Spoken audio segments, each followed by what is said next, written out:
வணக்கம் நண்பர்களே. உங்கள் மனதில் பல விஷயங்கள் இருந்தும் பேச வேண்டிய தருணம் வந்தபோது மௌனமாக இருந்திருக்கிறீர்களா? அல்லது சொல்ல விரும்பாத ஒன்றை சொல்லிவிட்டு ஐயோ அப்படி கேட்டிருக்கலாமே, இன்னும் கொஞ்சம் சாமர்த்தியமாக பேசியிருக்கலாமே என்று இரவு முழுவதும் யோசித்துக் கொண்டே இருந்திருக்கிறீர்களா? ஆமென்றால் நீங்கள் தனியல்ல. இந்த குழப்பம் எல்லோருக்கும் உண்டு. பள்ளியில், அலுவலகத்தில், உறவுகளில், சமூக ஊடகங்களில் கூட இந்த சிக்கல் உள்ளது. சிலர் பேசுவதை கற்றுக்கொள்கிறார்கள், மற்றவர்கள் கேட்டுக்கொண்டே இருக்கிறார்கள். ஆனால் இனி இல்லை. இன்று நான் உங்களுக்காக 10 உளவியல் நுட்பங்களை பற்றி சொல்லப் போகிறேன். இவை உங்கள் தகவல் தொடர்பு திறன்களை மேம்படுத்தி உங்களுக்கு புதிய பரிமாணத்தை அளிக்கும். பேசும் கலை என்பது ஒரு மாயவித்தைக்கு குறைவானது அல்ல. இது உங்கள் தன்னம்பிக்கையை வெளிப்படுத்துவது மட்டுமல்லாமல், நீங்கள் பேசும் விதமே மக்கள் உங்களை முக்கியமாக கருதுவார்களா இல்லையா என்பதை தீர்மானிக்கிறது. இந்த கலையை புரிந்து கொள்ள நீங்கள் சாமர்த்தியமாக பேச கற்றுக்கொள்வது அவசியம். சாணக்கியரின் தந்திரங்கள் 1000 ஆண்டுகளுக்கு பிறகும் இன்றும் பொருத்தமானதாக இருக்கின்றன. அவர் சொன்னார், பேச்சு என்பது ஒரு உறவை உருவாக்கும் அல்லது உடைக்கும் சக்தி கொண்டது. ஒருவர் தனது வார்த்தைகளை நேரம் மற்றும் சூழ்நிலைக்கு ஏற்ப பேச கற்றுக்கொண்டால் எந்த ஒரு நிலையையும் தனக்கு சாதகமாக்கி கொள்ள முடியும் என்று அவர் நம்பினார். ஏனெனில் இந்த உலகில் அதிக நேர்மையாக இருப்பவர்கள்தான் அதிக இழப்பை சந்திக்கிறார்கள். வேண்டாம் என்று சொல்ல தெரியாதவர்கள், எப்போதும் மௌனமாக இருப்பவர்கள், எல்லாரது கோரிக்கைக்கும் ஊடி ஊடி உதவுபவர்கள், இவர்களைத்தான் மக்கள் முதலில் பயன்படுத்திக் கொள்கிறார்கள். காட்டில் நேராக வளரும் மரம்தான் முதலில் வெட்டப்படுகிறது. அதுபோலத்தான் வாழ்க்கையிலும் நேர்மையானவர்கள்தான் முதலில் வெட்டப்படுகிறார்கள். சாணக்கியர் சொன்னது என்றும் உண்மை. யோசித்து பாருங்கள். நீங்கள் ஒருவரை சந்திக்கிறீர்கள். அவர் பார்க்க அழகாக, நல்ல ஆடைகளுடன் மிக கவர்ச்சியாக தெரிகிறார். ஆனால் அவர் பேச ஆரம்பித்தவுடன் அந்த நல்ல அபிப்பிராயம் முழுவதும் போய்விடுகிறது. ஏன் இப்படி நடக்கிறது? ஒருவரின் உண்மையான அடையாளம் அவரது பேச்சின் பாணியில்தான் இருக்கிறது. நீங்கள் எவ்வளவு புத்திசாலியாக இருந்தாலும், பார்க்க எவ்வளவு நன்றாக இருந்தாலும், சரியாக பேச தெரியாவிட்டால் மக்கள் உங்களை விட்டு விலகிச் செல்வார்கள். அதனால்தான் இந்த உலகில் அறிவு அனுபவம் உள்ள பலரால் தங்கள் கருத்தை வெளிப்படுத்த முடிவதில்லை. பேச தெரியாத ஒரு பச்சிளம் குழந்தை போலதான் தகவல் தொடர்பு திறன் இல்லாதவர்கள். அவர்களுக்கு சரியான சொற்கள், சரியான வழிமுறைகள் தெரிவதில்லை. இதன் விளைவாக பல முக்கியமான தருணங்களில் அவர்கள் தங்களின் மதிப்பை இழந்து விடுகிறார்கள். அப்படியே சொல்லியிருக்கலாமே, அப்படி பேசியிருந்தால் வேறு பலன் கிடைத்திருக்குமே என்று பின்னர் யோசிப்பார்கள். அது வேலை நேர்காணலாக இருந்தாலும், ஒரு வணிக ஒப்பந்தமாக இருந்தாலும், ஒரு அந்நியருடன் முதல் சந்திப்பாக இருந்தாலும், அல்லது டேட்டிங்காக இருந்தாலும், உங்கள் கருத்தை சரியான விதத்தில் தன்னம்பிக்கையுடன் சாமர்த்தியமாக சொல்லும் கலையை நீங்கள் அறிந்திருந்தால் எந்த சூழ்நிலையையும் நீங்கள் உங்கள் கட்டுப்பாட்டிற்கு கொண்டு வரலாம்.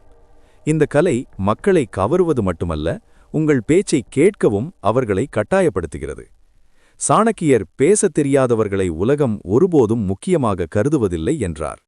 எனவே சரியான சொற்களை தேர்ந்தெடுப்பது, பேசும் நேரத்தை கணிப்பது மற்றும் உங்கள் நடத்தையில் அறிவை காட்டுவது அவசியம். மிக முக்கியமான விஷயம் என்னவென்றால், நீங்கள் போலியாக இருக்க தேவையில்லை.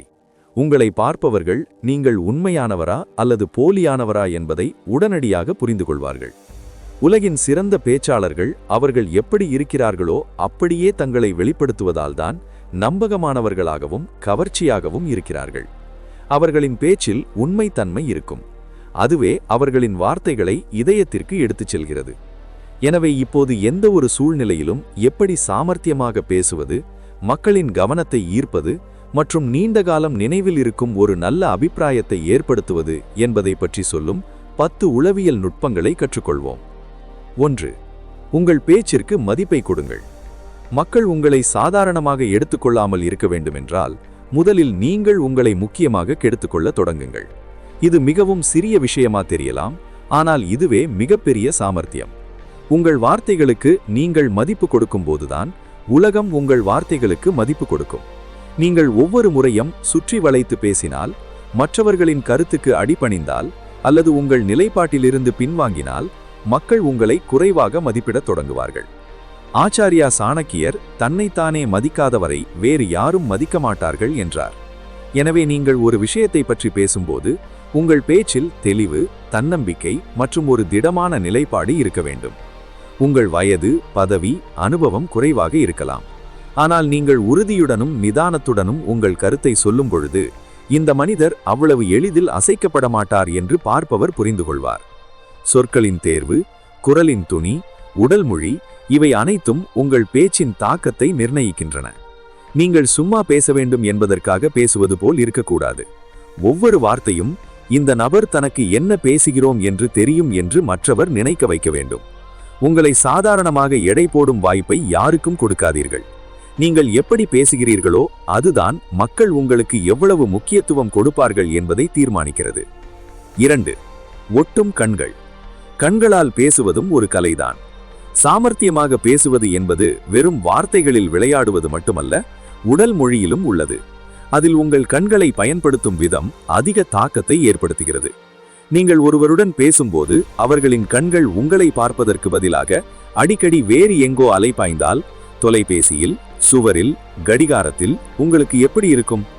உங்களுக்கு அல்லது உங்கள் பேச்சில் அவர்களுக்கு ஆர்வமில்லை என்று நீங்கள் நினைக்கலாம். இந்த தவறைத்தான் பலரும் செய்கிறார்கள்.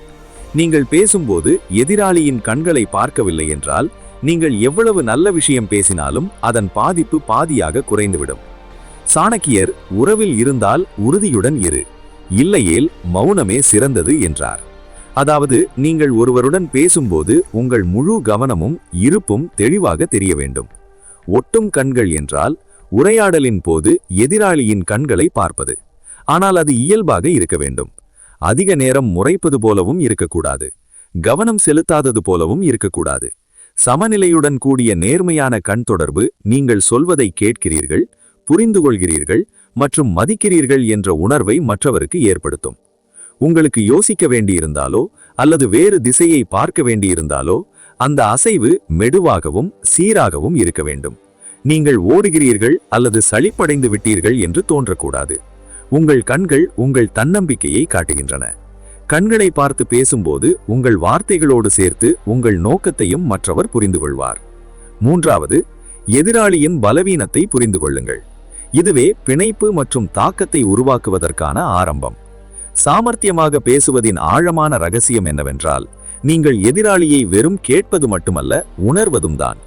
ஒவ்வொரு மனிதனும் வெளியே எவ்வளவு வலிமையாகவும் தன்னம்பிக்கையுடனும் கவலையற்றவனாகவும் தோன்றினாலும் அவனுக்குள்ளே ஏதோ ஒரு உடைந்த விஷயம், முடிக்கப்படாத கதை, ஒரு பயம், ஒரு பலவீனம், அது அவனை மீண்டும் மீண்டும் தொந்தரவு செய்யும்.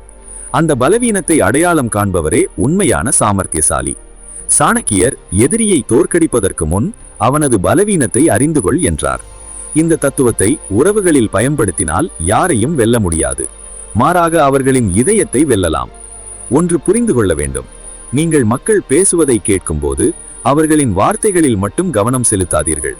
அந்த வார்த்தைகள் எந்த வழியிலிருந்தோ பயத்திலிருந்தோ வருகின்றன என்று புரிந்து கொள்ள முயற்சி செய்யுங்கள். ஒருவர் மீண்டும் மீண்டும் பணத்தை பற்றி பேசினால் அவரது பலவீனம் பணம் மட்டுமல்ல, அதற்கு பின்னால் உள்ள பாதுகாப்பின்மை மற்றும் எதிர்கால பயம்தான். ஒருவர் எப்போதும் தன்னை பாராட்ட வேண்டும் என்று விரும்பினால் அவர் குழந்தையாக இருந்தபோது போதுமான அளவு பாராட்டப்படாமல் இருந்திருக்கலாம். பாராட்டை பெறவில்லை அல்லது இப்போதும் தனக்கு தன்னம்பிக்கை இல்லை என்று அர்த்தம். நீங்கள் ஒருவரின் பலவீனத்தை புரிந்து கொண்டு அங்கிருந்து உரையாடலை தொடங்கும்போது அந்த நபர் உங்களை வெறும் கேட்பவராக அல்ல, ஒரு உண்மையான தோழராக உணர்வார். இது ஒரு சாதாரண உரையாடல், ஒரு தாக்கமிக்க தகவல் தொடர்பாகி போகும் தருணம். இந்த பிணைப்பு நீண்ட காலம் நீடிக்கும். 4. உண்மைத்தன்மையுடன் இருங்கள். ஏனெனில் போலித்தனத்தை உலகம் மிக விரைவாக அடையாளம் கண்டுகொள்கிறது. சாமர்த்தியமாக பேசுவதற்கான மிகப்பெரிய மந்திரம் என்னவென்றால், நீங்கள் எப்படி இருக்கிறீர்களோ அப்படியே இருங்கள். பலரும் அதிக விருப்பமானவராகவும் கவர்பவராகவும் இருக்க வேண்டுமென்றால் தங்களை முற்றிலும் மாற்றிக்கொள்ள வேண்டும், குரலை ஸ்டைலாக மாற்ற வேண்டும், ஆங்கிலம் பேச வேண்டும் அல்லது ஒரு பிரபலத்தை போல பேச வேண்டும் என்று நினைக்கிறார்கள். ஆனால் இங்கேதான் அவர்கள் மிகப்பெரிய தவறை செய்கிறார்கள். எதிராளி முட்டாள் அல்ல. நீங்கள் போலியானவரா அல்லது உண்மையானவரா என்பதை அவர் உடனடியாக புரிந்து கொள்வார். நீங்கள் போலியாக நடிக்கிறீர்கள் என்று அவர் உணர்ந்தால் உங்கள் வார்த்தைகளின் தாக்கம் அங்கேயே முடிந்துவிடும். ஆச்சாரிய சாணக்கியர் ஒரு மனிதனின் உண்மையான அடையாளம் அவனது நடத்தையே, வார்த்தைகளின் வெளிவேசம் அல்ல என்று கூறியுள்ளார். அதையே மனதில் வைத்து நீங்கள் எப்படி இருக்கிறீர்களோ அப்படியே உங்களை வெளிப்படுத்தும் போது உங்கள் பேச்சில் தனிப்பட்ட தன்னம்பிக்கையும் நேர்மையும் வெளிப்படும். நீங்கள் யாரையோ போல பேசுவதை தவிர்த்து உங்கள் சொந்த மொழி, சொந்த பாணி மற்றும் உங்கள் சொந்த சுபாவத்தை மேம்படுத்துங்கள். குரலுக்கு மதிப்பு கொடுக்க வேண்டுமென்றால் உங்கள் உண்மைத்தன்மை மற்றும் தன்னம்பிக்கையால் கொண்டு வாருங்கள். வேறொருவரைப் போல நடித்தால் அது வராது. நீங்கள் போலியாக இல்லை, உண்மையில் அப்படியே இருக்கிறீர்கள் என்று அவர் நம்பும்போதுதான் எதிராளி உங்கள் பேச்சை கேட்பார். 5வது, மௌனமும் ஒரு சாமர்த்தியம். எல்லா விஷயத்தையும் பேசுவது புத்திசாலித்தனம் அல்ல. பேசும் கலை என்பது பேசுவதில் மட்டுமில்லை, சில சமயங்களில் சரியான நேரத்தில் மௌனமாக இருப்பதுதான் மிகப்பெரிய புத்திசாலித்தனம். இன்றைய உலகில் எல்லாவற்றையும் பேசிவிடுவது, எல்லா கருத்தையும் வெளிப்படுத்துவது, ஒவ்வொரு சூழ்நிலைக்கும் எதிர்வினையாற்றுவது அவசியமில்லை என்பதை நாம் மறந்துவிடுகிறோம். உண்மையான சாமர்த்தியசாலி யார் என்றால் எப்போது பேச வேண்டும் என்று தெரிந்தவர், ஆனால் அதைவிட முக்கியமாக எப்போது பேசக்கூடாது என்று தெரிந்தவர். நம்மிடையே பலர் மனதில் உள்ளதை யோசிக்காமல் உடனடியாக சொல்லிவிடுகிறார்கள். பிறகு அந்த வார்த்தையை சொல்லியிருக்க கூடாது என்று வருத்தப்படுகிறார்கள்.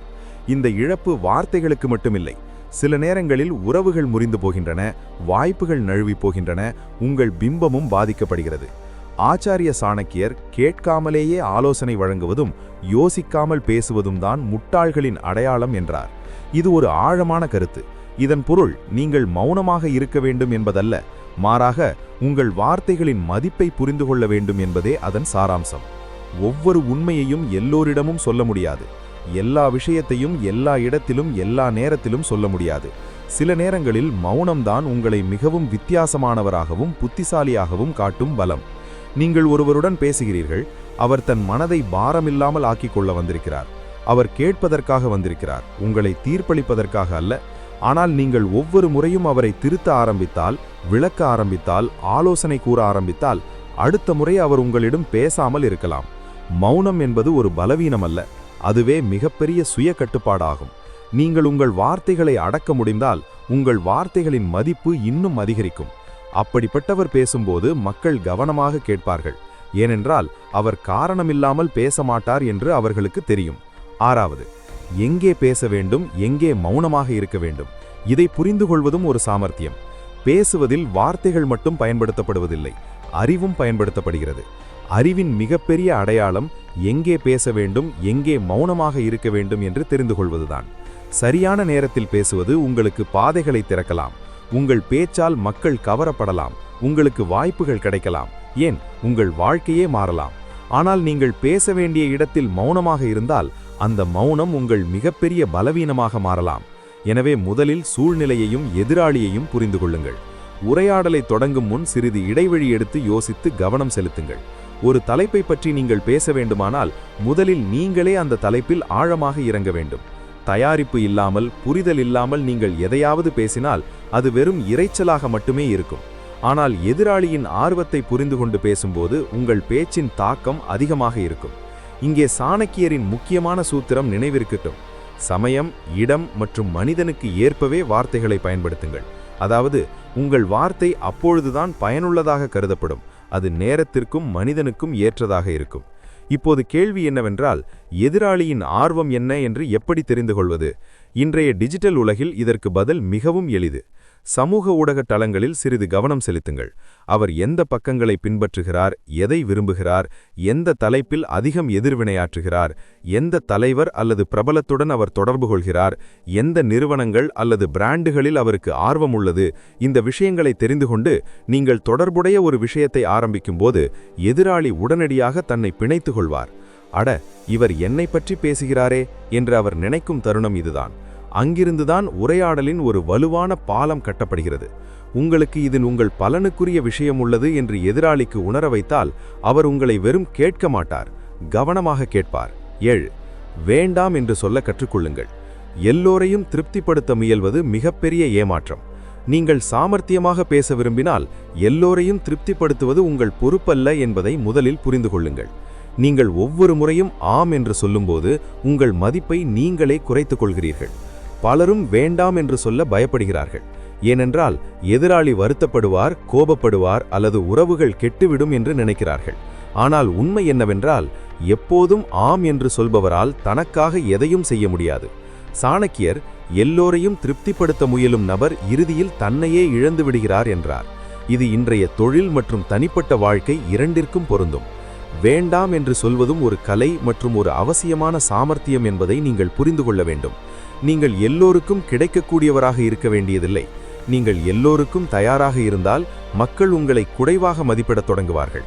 உங்களுக்கு எந்த ஒரு முன்னுரிமையும் இல்லை என்று அவர்கள் நினைப்பார்கள். அங்கிருந்துதான் உங்கள் மதிப்பு குறைகிறது. ஒரு விஷயத்தை மறுக்கும்போது தெளிவாகவும் நேரடியாகவும் சொல்லுங்கள். சுற்றி வளைத்து பேசாதீர்கள். என்னால் இதை செய்ய முடியாது, ஏனென்றால் எனக்கு என் வேலைகள் உள்ளன என்று சொல்வதால் உங்கள் மரியாதை குறைவதில்லை, உறவுகளும் முறிவதில்லை. மாறாக மக்கள் உங்களை உங்கள் எல்லைகளை அறிந்த தனக்கு நேர்மையான ஒருவராக பார்க்கிறார்கள். உண்மை என்னவென்றால், யாருக்கும் யாருடைய நல்ல புத்தகத்திலும் ஒரு மையப்படுத்தப்பட்ட கவனமில்லாத நபரே இடம்பெறுவார்.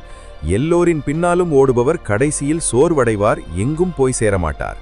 உங்கள் குறிக்கோள் எல்லோரையும் மகிழ்ச்சிப்படுத்துவது என்றால், ஆனால் வாழ்க்கையில் பெரிய எதையும் சாதிக்க முடியாது. 8. குறைவாக பேசுங்கள், ஆனால் இதயத்திலும் மனதிலும் இறங்குமாறு பேசுங்கள். சாமர்த்தியமாக பேசுவது என்பது எப்போதும் அதிகம் பேசுவதல்ல, குறைந்த வார்த்தைகளில் பெரிய தாக்கமிக்க விஷயத்தை சொல்ல முடிவதுதான் உண்மையான புத்திசாலித்தனம். இன்றைய உலகில் பலர் அதிகம் பேசினால் அதிக புத்திசாலி அல்லது அறிவாளி போல தெரிவார்கள் என்று நினைக்கிறார்கள். ஆனால் உண்மை என்னவென்றால், அதிகம் பேசுவதால் மக்கள் சலிப்படைந்து விடுவார்கள். உங்கள் பேச்சின் தாக்கம் குறையும். பல நேரங்களில் உங்கள் சொந்த வார்த்தைகளிலேயே நீங்கள் சிக்கிக் கொள்வீர்கள்.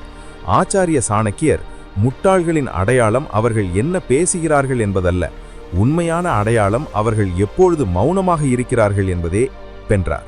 அதாவது, மௌனமாக இருக்க வேண்டிய நேரத்தை புரிந்து கொள்வதும் பேச வேண்டிய சரியான தருணத்தை அறிவதும் சாமர்த்தியம். உண்மையான புத்திசாலி பேசுவதற்கு முன் யோசிப்பவர்தான். அவர் வார்த்தைகளின் மதிப்பை அறிந்தவர். ஒவ்வொரு வாக்கியத்தையும் ஒரு அம்பு போல பயன்படுத்துவார். நீண்ட நேரம் பேசுவதால் மக்கள் உங்களை முக்கியமாக கருத மாட்டார்கள். ஆனால் நீங்கள் குறைந்த வார்த்தைகளில் ஆழமான ஒரு விஷயத்தை சொல்லும்போது அது கேட்பவரின் இதயத்தை தொட்டு மனதில் பதிந்துவிடும். 9. கேட்க கற்றுக்கொள்ளுங்கள். மிக குறைவாக பேசுபவரே மிகவும் சாமர்த்தியமானவர். உங்கள் பேச்சை மக்கள் கவனமாக கேட்க வேண்டுமானால் முதலில் நீங்கள் மற்றவர்கள் பேசுவதை கவனமாக கேட்க கற்றுக்கொள்ள வேண்டும். இது மிகவும் எளிமையாக தெரிகிறது, ஆனால் இதுவே மிகப்பெரிய சாமர்த்தியம். இன்றைய உலகில் எல்லோரும் பேச விரும்புகிறார்கள், ஆனால் கேட்பவர்கள் மிக குறைவு. இங்கேதான் புத்திசாலிகள் மற்றவர்களிடமிருந்து தனித்து நிற்கிறார்கள். சாணக்கிய நீதி கூறுகிறது, யார் கேட்கிறாரோ அவரே கற்கிறார், யார் கற்கிறாரோ அவரே சரியான முடிவை சரியான நேரத்தில் எடுக்கிறார். கேட்பது என்றால் வார்த்தைகளை பிடிப்பது மட்டுமல்ல, எதிராளியின் உணர்ச்சிகள், சிந்தனைகள் மற்றும் நோக்கங்களை புரிந்து கொள்வது. நீங்கள் ஒருவரின் பேச்சை கவனமாக கேட்கும் பொழுது அவரை நீங்கள் நன்றாக புரிந்து கொள்ள முடியும். அவருக்கு என்ன தேவை, அவர் என்ன நினைக்கிறார், எந்த விஷயங்களால் அவர் பாதிக்கப்படுகிறார். நீங்கள் கேட்கும் பொழுது அந்த நபரின் மனதின் வரைபடத்தை படிக்கிறீர்கள். இது நடந்தால் யாரையும் சம்மதிக்க வைப்பதோ அல்லது உங்கள் கருத்தை ஏற்றுக்கொள்ள வைப்பதோ மிகவும் எளிதாகிவிடும். உரையாடலில் தாக்கத்தை ஏற்படுத்த வெறும் வார்த்தைகள் அல்ல, புத்திசாலித்தனம் வேண்டும். அந்த புத்திசாலித்தனம் கேட்பதிலிருந்து வருகிறது. 10. எதிராளியின் உடல் மொழியை படிக்க கற்றுக்கொள்ளுங்கள். அப்போதுதான் உண்மையான சாமர்த்தியம் தொடங்குகிறது. நீங்கள் ஒரு படத்தை குரலை மௌனமாக மாக்கி பார்த்ததுண்டா?